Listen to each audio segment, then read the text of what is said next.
이 시간 하나님의 말씀은 신명기 8장 1절부터 3절까지 말씀입니다. 내가 오늘 명하는 모든 명령을 너희는 지켜 행하라. 그리하면 너희가 살고 번성하고 여호와께서 너희의 조상들에게 맹세하신 땅에 들어가서 그것을 차지하리라. 내 하나님 여호와께서 이 40년 동안에 내게 광야길을 걷게 하신 것을 기억하라. 이는 너희를 낮추시며 너희를 시험하사 내 마음이 어떠한지 그 명령을 지키는지 지키지 않는지 알려 하심이라.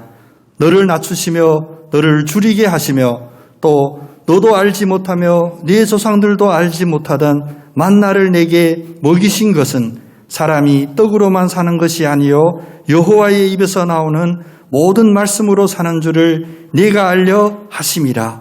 아멘. 오늘 성가대의 찬양이 특별히 심령 깊이에서 끄집어내는 그런 신앙의 고백으로 들렸습니다. 여러분도 그러셨죠? 어찌하여야 하나님께 영광을 돌릴까? 이 고민이 우리가 살아가는 동안 세상의 염려를 이기는 거룩한 고민, 신앙의 고민이 되기를 축복합니다. 우리 옆에 오신 분 이렇게 인사하면서 축복하겠습니다. 하나님의 약속한 땅에서 복을 마음껏 누리세요. 아멘. 복을 누리고 싶은 건 모든 사람의 소망입니다. 누구나 다 복을 누리고 싶어 해요. 그런데 예수를 믿는 우리들에게는 이 복이 막연한 복이 아니라 앞에 전제가 붙습니다. 예수 그리스도 안에서 하나님이 약속한 복, 우리에게는 조건이 붙어 있고 제한이 붙어 있는 그러한 축복을 우리는 간구해야 됩니다. 그런데 우리의 삶은 가끔은 우리를 힘들게 할 때도 있죠.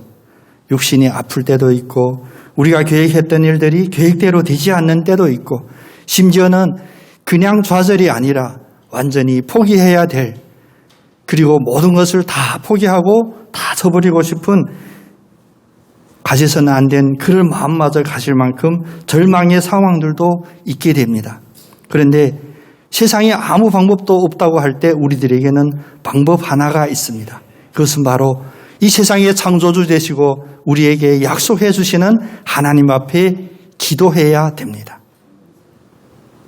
여기까지 이야기하면 해결이 될까요? 아닙니다. 그러면 어떤 기도를 드려야 되냐? 우리 한번 같이 고백해 보겠습니다. 시험에 빠지지 않도록 도와주시옵소서. 아멘. 문제 속에서 우리는 문제를 해결해 주세요. 이 문제를 어떻게 하면 해결할지 해결책을 알려주세요.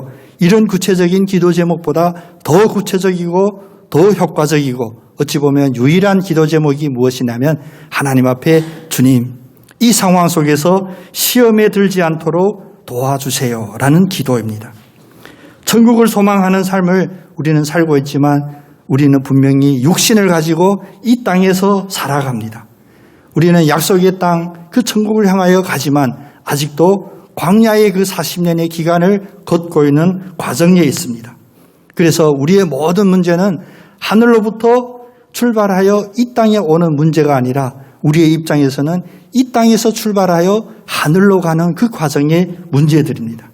그래서 이 광야와 같은 이 세상살이 속에 어떠한 문제에 부딪히든지 우리는 진지한 질문을 해야 됩니다. 하나님 어찌할까요? 그런데 가장 중요한 것은 하나님 어떤 상황에서도 우리에게 시험에 빠지게 하지 마시옵고 우리를 시험에서 헤어나올 수 있도록 도와주세요 라는 이 주님 가르쳐 주신 기도를 해야 됩니다. 세상에는 크게 보면 두 가지 시험이 있습니다. 하나는 하나님으로부터 오는 시험입니다. 아니, 하나님이 시험하신다고요? 그런 하나님이 어디 있습니까? 인간이 가질 수 있는 이 질문 앞에 오늘 본문은 우리들에게 말씀하시죠. 하나님도 시험하십니다. 오늘 본문 2절 말씀을 보면 하나님께서 40년 동안의 광야를 걷게 하신 것을 너를 낮추시며 너를 시험하사 네 마음이 어떠한지 그 명령을 지키는지 지키지 않는지 알려 하심이라. 분명히 우리를 시험하신다고 하셨습니다. 그런데 이 시험은 어떤 시험이냐? 그 뒤에 나오는 8장 14절 16절에 더 구체적으로 말씀하십니다. 14절부터 16절에 보니까 내 마음이 교만하여 내 하나님 여호와를 잊어버릴까 염려하노라.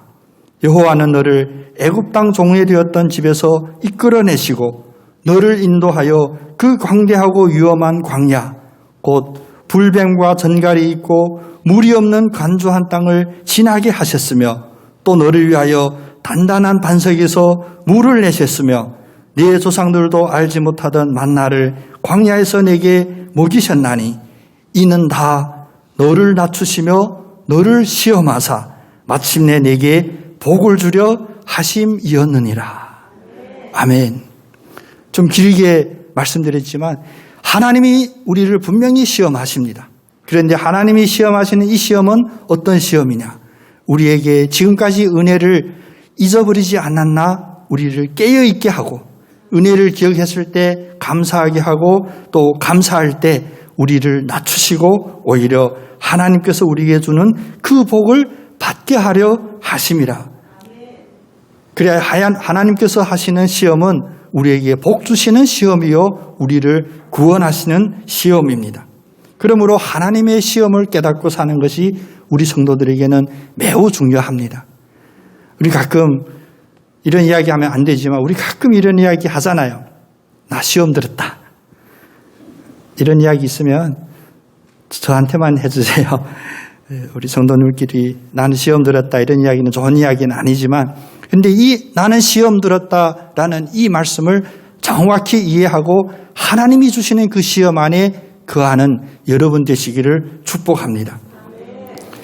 하나님이 주시는 복된 구원하려고 하시는 이 시험 속에 우리가 거해야 우리의 믿음이 더 단단해지고 어떠한 어려운 과정 속에서도 믿음이 성숙이 되어 결국에는 가나안 땅으로 들어가는 그 복을 받게 되기 때문입니다. 때문에 하나님의 시험임을 확신하고 사는 우리는 우리가 주가가 어떻게 됐는지 환율이 어떻게 됐는지 우리도 잘 알지 못하는 유가가 어떻고 외교관계 어떻고 이런 모든 문제에 우리가 빠져 있을 것이 아니라 하나님이 나를 시험하여 단련시키고 결국에는 내게 복을 주시려고 하는구나 라고 우리가 겪는 이 어려운 과정을 우리는 영적으로 해석하고 받아들여야 됩니다. 그래서 야고보서는 우리들에게 일찍이 이 깨달음을 알려주셨습니다. 야고보서 1장 13절 15절 보면 사람이 시험을 받을 때 내가 하나님께 시험을 받는다고 하지 말며 왜? 하나님은 악에게 시험을 받지도 아니하시고 친히 아무도 시험하지 아니하시나니 오직 각 사람이 시험을 받는 것은 자기 욕심에 끌려 미혹됨이니 욕심이 잉태한 즉 죄를 낳고 죄를 장성한 즉 사망을 낳느니라. 하나님께서 우리에게 시험하지 않는다는 이 시험은 우리에게 욕심이 자라게 하고 그 욕심으로 말미암아 결국 사망에 이르는 그런 시험을 하지 않는다는 것입니다. 하나님이 우리에게 주시는 시험은 살리는 시험, 우리를 깨닫게 하는 시험, 믿음이 크게 하는 시험이라고 한다면 이 말씀에서 우리가 알 수 있듯이 그 반대의 시험도 우리에게는 있습니다. 악한 의도로 하는 시험, 어쩌나 보려고 한번 찔러보는 시험, 그리고 결국에는 마음이 무거워지고 두려움이 생기게 되고 서로의 관계가 찢어지는 그러한 시험이 있는데 이런 시험은 악이 주는 시험입니다. 죽이는 시험이 분명히 있습니다. 마귀가 주는 시험은 우리에게 하나님으로부터 멀어지게 하는 것이 가장 큰 시험입니다. 우리의 생각할 때는 우리가 죄에 빠졌다 그러면 흉악범이 되고 흉기를 들고 난동 부리고 절대 그런 모습이 아닙니다. 마귀가 우리에게 접근하여 우리를 최종적으로 죄의 유혹에 완전히 빠뜨리게 하려는 그 결과는 바로 하나님으로부터 멀어지게 하는 겁니다. 하나님으로부터 멀어지면 여러분 아셔야 됩니다. 더 중요하게는 더 엄중하게는 자기 자신으로부터도 멀어지게 됩니다. 그래서 하나님과 멀어지면 불신앙이요 자기 자신과 멀어지면 바로 정신불련입니다. 고민이 있고 밤에 잠이 안 오고 모든 문제를 볼 때 부정적이고 왠지 다 짜증이 나고 왜? 하나님으로부터도 멀어졌고 자기 자신과도 이미 나뉘어져 있기 때문입니다. 세상은 어찌 보면 공중의 권세를 잡은 사탄이 수시로 우리에게 틈타서 이런 시험, 이런 유혹으로 우리를 빠뜨리려고 시도하고 있습니다. 그럼 왜 우리가 마귀 사탄이 주는 이런 시험 앞에 무방비이고 또 무기력하게 당할까요? 그 원인을 보면 아까 야고보서 1장 말씀처럼 우리의 마음에 있는 욕심이 우리를 유혹받게 합니다. 우리가 유혹받게 되는 원인의 첫 번째는 바로 우리의 욕심 때문입니다. 우리 한번 같이 고백하면서 결단에 기도하겠습니다. 주님, 우리 마음의 욕심을 떠나게 하여 주시옵소서. 아멘. 야고보서 1장 14절에 모든 것이 다 이 욕심으로부터 나왔고 이 욕심에 이끌려 미혹되면 우리는 바로 시험을 받는 자가 된다라고 합니다. 세상 사람들은 오직 불행과 아픔과 고통 속에만 시험이 있다고 하지만 우리는 깨달아야 돼요. 편하고 잘되고 풍요로울 때 오히려 더 큰 시험이 옵니다. 사람은 궁핍할 때보다 부할 때 시험이 더 크고요. 사람은 아플 때보다도 건강할 때 시험에 빠지기가 더 쉽습니다. 세상에는 이런 말도 있죠. 이제 살만하니 지랄이다. 이제 살만하니까 힘들고 어려울 때 둘이 힘을 합치고 힘들고 어려울 때 서로 손잡고 애쓰던 그 시절에는 오히려 육신이 고달플 수는 있지만 환경이 넉넉하지는 않지만 행복도 있고 즐거움이 있었는데 이제 먹고 살만하니까 여러 가지 문제들이 터지죠. 결국 우리에게 시험은 우리가 육신이 아프고 물질이 부족하고 우리의 주가가 떨어지고 우리의 유가가 높아지는 이런 상황에서만 시험이 오는 것이 아닙니다. 디모데전서 6장 9절은 부하려고 하는 자들은 시험과 올무와 여러 가지 어리석고 해로운 욕심에 떨어지나니 곧 사람으로 파멸과 멸망에 빠지게 하는 것이라. 부할수록 더 부해지고 싶은 이 욕심. 그런데 그 부해지고자 하는 그 욕심의 그 동기는 하나님께 영광이고 사람들에게 사랑을 베풀려는 부가 아니라 내 혼자 누리려 하고 내가 더 돋보이려 하고 내가 더 누구보다 높이 서려고 하는 그런 욕심일 때 결국은 파멸과 멸망에 이르게 된다는 것입니다. 오늘 이 말씀을 붙잡고 비록 짧은 시간에 엄청난 말씀을 우리가 받았지만 여러분 한 주간의 삶 속에서 늘 체크하는 여러분 되시기를 원합니다. 지금 힘든 일이 있습니까? 내가 시험에 들었다고 생각하는 일이 있습니까? 이 시험이 하나님께서 주신 시험인지 아니면 나의 욕심이 주는 시험인지 여러분 영적으로 체크하시기를 원합니다. 어려운 시간마다 우리에게 과거에 하나님께서 우리를 인도해 주셨고 우리에게 감사하게 했던 그 일들이 기억나지 않는다면 그것은 분명히 우리를 죽이는 악의 시험입니다. 하나님께서 우리에게 감사함을 잊어버림을 회개하기를 원하셨어요. 하나님은 우리를 시험하시면 바로 우리의 믿음이 살아있는지를 체크하고 우리의 믿음이 혹시라도 죽으려고 하고 넘어지려고 한다면 다시 살리고 세워주려고 하는 하나님의 복된 의도입니다. 그래서 3절에 너를 낮추시며 너를 줄이게 하시며 또 너도 알지 못하며 네 조상들도 알지 못하던 만나를 내게 먹인 것은 사람이 떡으로만 살 것이 아니요 여호와의 입에서 나오는 모든 말씀으로 사는 줄을 내게 알려 하심이라.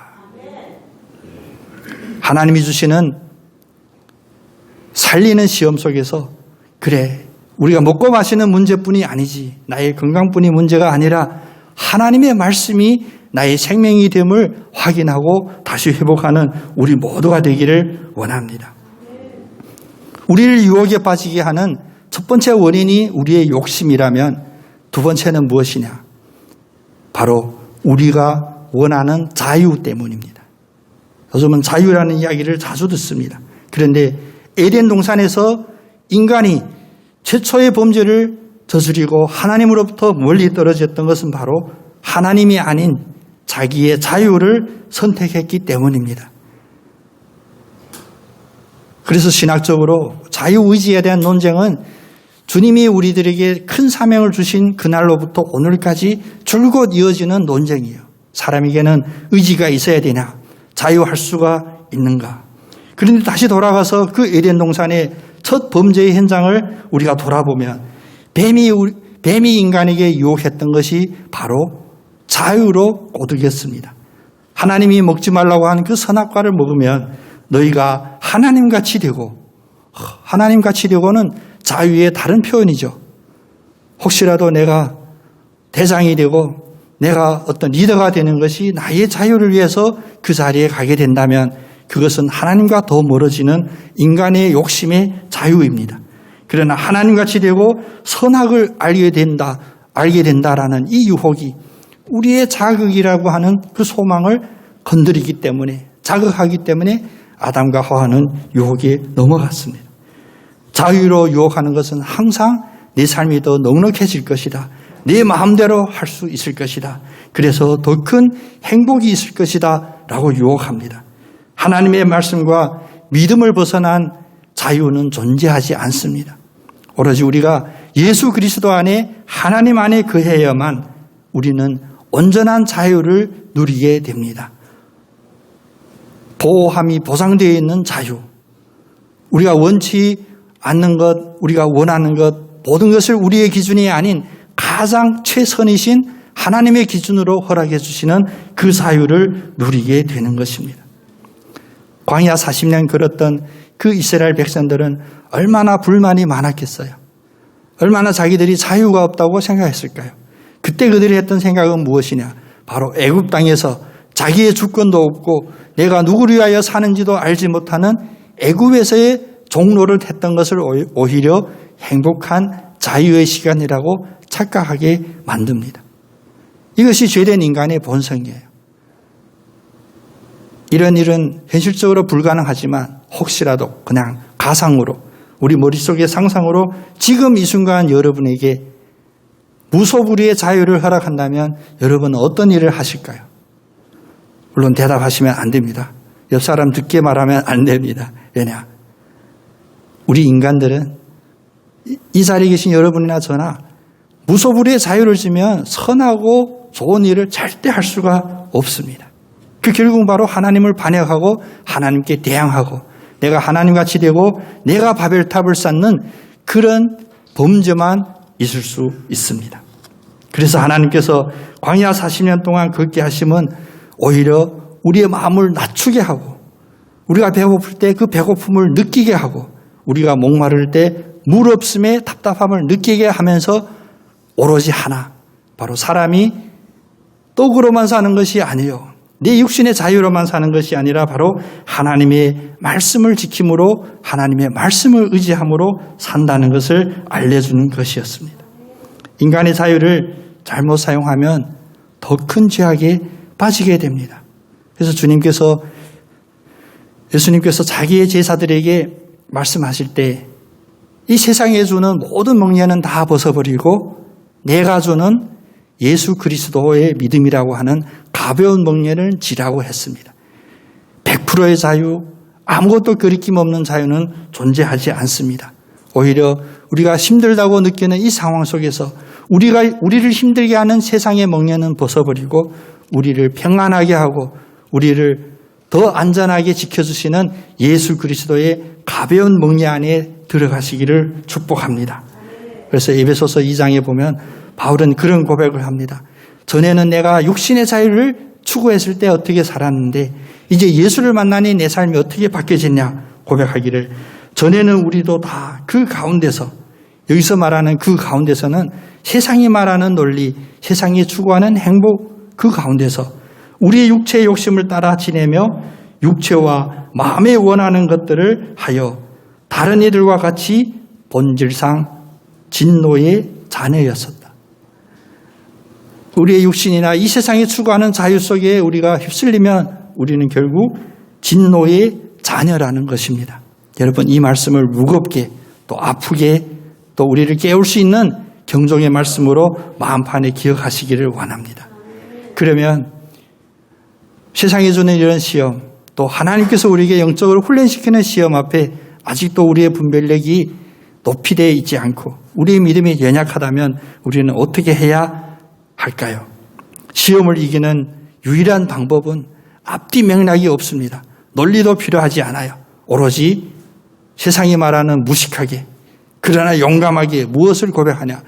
하나님이 되시기를 원하고 하나님이 나의 주인이 되기를 고백하는 것입니다.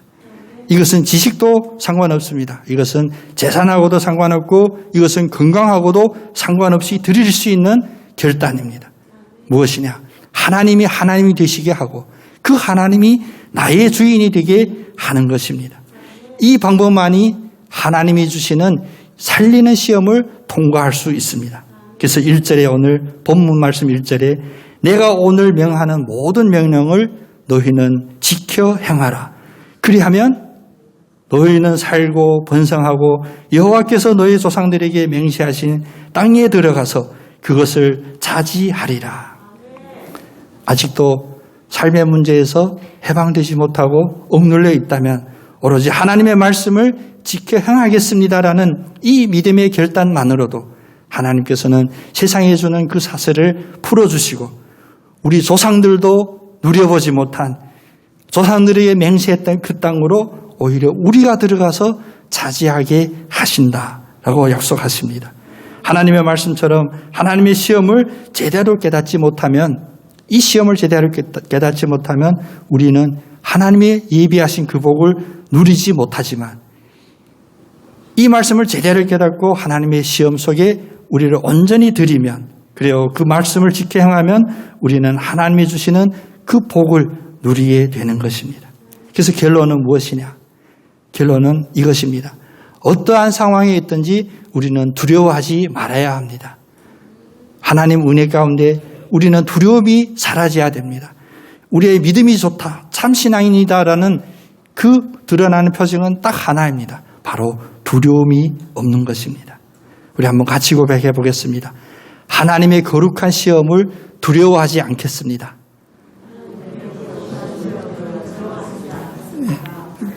아멘. 고백이 점점 길어지죠. 하나님이 주시는 시험을 두려워하지 않는 우리가 되기를 원합니다. 왜? 하나님이 주시는 이 시험은 우리의 힘으로 통과할 수 없지만 하나님이 통과하게 해주시는 그 약속이 있기 때문입니다. 예수님도 시험을 받으셨어요.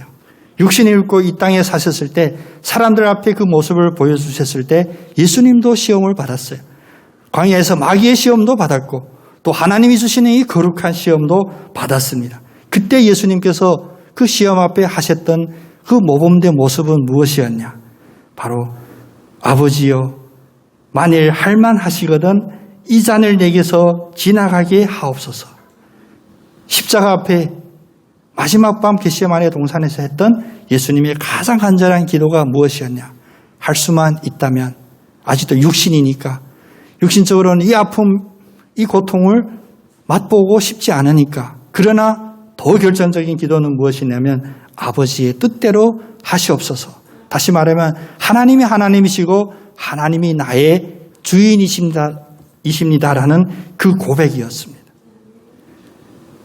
인류의 역사를 보면 역사는 다른 것이 아닙니다. 역사를 여러 가지로 규정하잖아요. 뭐 전쟁의 역사이다. 또 뭐 아픔의 역사이다. 긍정적으로 보면 과학의 역사이다. 진화의 역사이다. 그런데 오늘 말씀에 비추어 보면 인간의 역사는 시험의 역사입니다.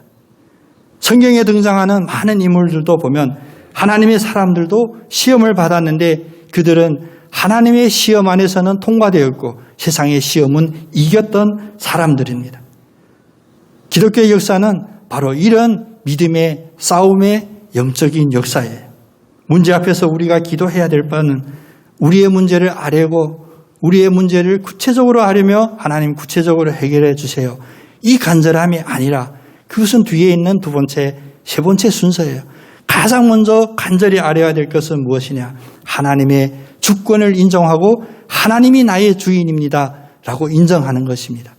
그래서 우리가 시작에 주여 우리를 시험에 빠지게 하지 마시옵소서는 바로 하나님이 주인이시고 나는 하나님의 자녀, 하나님의 소유임을 고백하는 믿음의 고백입니다.